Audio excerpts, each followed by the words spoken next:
दोस्तों borewell motor और बड़ी बड़ी मोटरों को चलाने के लिए एक पैनल बोर्ड होता है और आपको अगर बुलाया जाता है, कोई ग्राहक बुलाता है कि भाई हमारे पैनल बोर्ड को चेक करो, तो कैसे करोगे भाई, आप जानते ही नहीं हो। तो यहाँ पे मैं आपको सिखा दूंगा पैनल बोर्ड बनता कैसे। पहले तो ये NO और ये NC स्विच है, एक बल्ब लेंगे और यहाँ पे एक NO NC कनेक्टर लेंगे और यहाँ पर रिले लेंगे। तो ये सब कुछ होता है हमारे पैनल बोर्ड में। रिले के अंदर न्यूट्रल और फेज होता है जो मैग्नेटिक कॉइल को ऑपरेट करता है, और ये इनपुट और आउटपुट होता है, यानी कि 3 फेज इनपुट 3 फेज आउटपुट। ये होता है NO NC स्विच। तो ये रिले के अंदर कनेक्ट होता है, रिले के साथ में ही वर्क करता है। ये देख सकते नीचे वाला पॉइंट और ऊपर वाला पॉइंट NO NC होता है, ठीक है। ये लगना बहुत जरूरी है, अगर ये नहीं लगेगा तो NO NC स्विच वर्क नहीं करेगा। तो ये देख सकते हैं कुछ इस तरीके से रिले के साथ में ही कनेक्ट होता है और रिले की तरह ही वर्क करता है। NO हमें कनेक्शन चाहिए, तो यहाँ पे 3 नंबर और 4 नंबर कनेक्शन जो है वो NO कनेक्शन है, ठीक है। 1 नंबर 2 नंबर NC कनेक्शन होता है। चलिए वायरिंग सीखते हैं। आप देख सकते हैं ये 2 टुकड़े लेंगे और हम क्या करने वाले हैं, सबसे पहले NC वाला जो रिले के अंदर कनेक्शन है, NC कनेक्शन 4 नंबर वाला, उसके अंदर ये दोनों वायर एक जगह ऐड करेंगे और इसमें से एक वायर रिले कोयल के अंदर ऐड करेंगे जो रिले को ऑन ऑफ करने में हेल्प करेगा, ठीक है। तो यहाँ पर ये 4 नंबर का पॉइंट A1 रिले के अंदर कनेक्शन हो गई, ये 4 नंबर वाला पॉइंट है NO वाला, ठीक है। अब यहाँ पे ये तो कंप्लीट हो गया है। एक येलो कलर का जो है वायर छोड़ दिया है मैंने। अब मैं एक और येलो कलर का वायर लूँगा और NO कनेक्शन के आगे वाले हिस्से में, यानी कि इनपुट वाले हिस्से में यहाँ पे सेट कर दूंगा। तो यहाँ पे NO स्विच का कनेक्शन यहाँ पे कंप्लीट हो गया। अब यहाँ इन दोनों के अंदर एक स्विच ऐड करना है, लेकिन आपको मैं बता दूँ कौन सा स्विच ऐड करना है। ये है NO और ये है NC। तो ग्रीन कलर का NO होता है और 3 नंबर 4 नंबर इसका कोड वर्ड है, और हमारे रिले के अंदर भी 3 नंबर 4 नंबर है। तो उसी हिसाब से आपको ये वाला ऐड कर दें। ये 4 नंबर में 4 नंबर वाला, 3 नंबर का 3 नंबर वाला ऐड कर देना है। तो यहाँ पे रिले का NO और स्विच का NO दोनों आपस में पैरेलल कनेक्शन हो जाएंगे 4 नंबर 3 नंबर कनेक्शन के साथ में, ठीक है। अब NC स्विच को ऐड करना है। तो NC स्विच कैसे ऐड किया जाता है, ये NC 1 या 2 नंबर का इसका कोड वर्ड होता है। इसका कलर भी कोड वर्ड है, रेड कलर का जहाँ पे भी स्विच दिखे आपको ये NC माना जाएगा और ग्रीन कलर का NO माना जाएगा। तो NC का जो वायर निकला हुआ है वह NO से सीरीज कर देंगे, यानी कि इसको सीरीज में लगाएंगे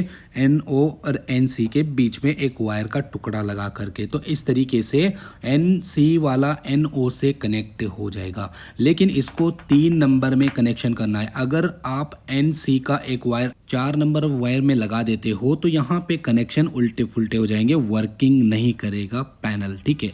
तो ये देख सकते हैं भाई, एक कनेक्शन हमने कर दिया, ये रिले का स्विचिंग कनेक्शन कंप्लीट हो गया। अब यहाँ पे न्यूट्रल फेज की आवश्यकता होती है, तो ये न्यूट्रल जो है हमारे कोयल के अंदर ऐड करेंगे। ये वाला कोयल है जिससे हमारी कोयल ऑपरेट होगी।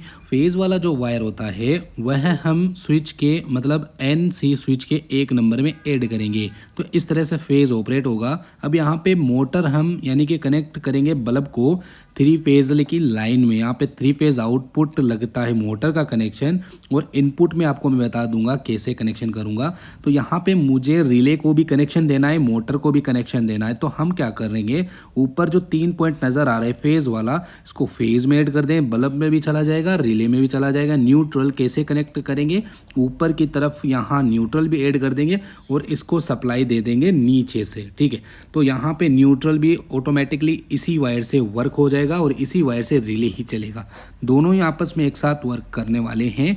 अब यहाँ पर फेज वाला आप या तो यहाँ पे लगा सकते हो या फिर NC स्विच के 1 नंबर में लगा सकते हो। तो इसको आप यहाँ पे ही लगाए रिले के अंदर तो अच्छा रहेगा, बेटर रहेगा। अब इन दोनों पॉइंट्स को मैं स्विच बोर्ड के अंदर ऐड करके आपको दिखाता हूँ क्या वाकई में वर्क कर रहा है। तो यहाँ पर देख सकते हैं मैं ऑन कर दे रहा हूँ NO स्विच को पुश करने से, और NC स्विच से हम बंद करेंगे। NO स्विच को दबाते हैं ऑन हो जाती है मोटर, NC स्विच को दबाते हैं तो ऑफ हो जाती है मोटर। तो इस तरीके से पैनल बोर्ड के अंदर बेसिक वायरिंग तो ये कंपलसरी ये तो होती ही है, ये आपको माननी पड़ेगी। लाइट जाने के बाद फिर से वो मोटर को ऑन करना पड़ता है, ये चीज़ आपको ध्यान में रखनी है, ठीक है। यहाँ पर आप देख सकते हैं कुछ इस तरीके से वर्क कर रहा है। अगर आपको NO NC स्विच का मतलब समझना है तो आप हमारे रील्स देख सकते हैं, उसमें आपको प्रॉपरली हमने सिखाया क्या काम करते हैं ये दोनों स्विच, और अगर आप जानते हैं तो बहुत अच्छी बात है। ठीक है, तो अब मैं आपको सिखाता हूँ वायरिंग कैसे काम कर रही है। देख सकते हैं यहाँ से फेज़ इनपुट होता है। जब मैं NC स्विच को पुश करके रखता हूँ तो आगे सप्लाई नहीं जाती है। जब मैं NC स्विच को छोड़ दूंगा तो उस कंडीशन में हमारा जो सप्लाई है वो आगे पहुँच जाता है। लेकिन यहाँ पे NC स्विच से सिर्फ इन 2 वायरों तक आता है, और बाकी जो NO स्विच है उसके आगे वाले हिस्से में कहीं पे भी करंट फ्लो नहीं होता। अब इसमें करंट फ्लो कब होगा? जब हम NO स्विच को एक बार प्रेस करेंगे।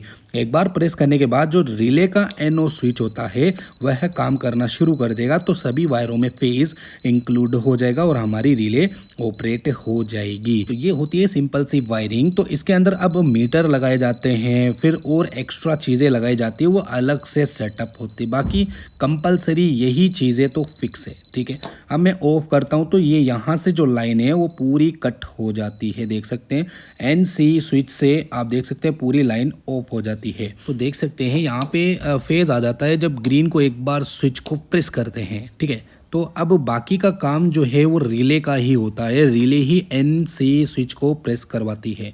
अब यहाँ पे देखो अभी रिले ऑन है, और मैं जैसे ही इस वायर को निकालता हूँ तो मोटर बंद नहीं होगी और रिले ऑपरेट रहेगी। जैसे ही रेड कलर को दबाएंगे ऑफ हो जाएगी, लेकिन अब ग्रीन को दबाएंगे तो ऑन नहीं हो पाएगी। लेकिन अब आप रिले को पुश करेंगे तो ऑन रिले हो जाएगी। ऑफ भी कर सकते हैं, रिले से ऑन कर सकते हैं। इसका मतलब हमारा NO स्विच जो है वो ख़राब हो चुका है। अब इसे आप रिप्लेस करेंगे और रिप्लेस करने के बाद फिर से कनेक्शन कर देंगे वही तरीके से, तो आप देख सकते हैं NO स्विच वापस से वर्क कर रहा है और इस तरीके से हमारा स्विचिंग काम कर रहा है।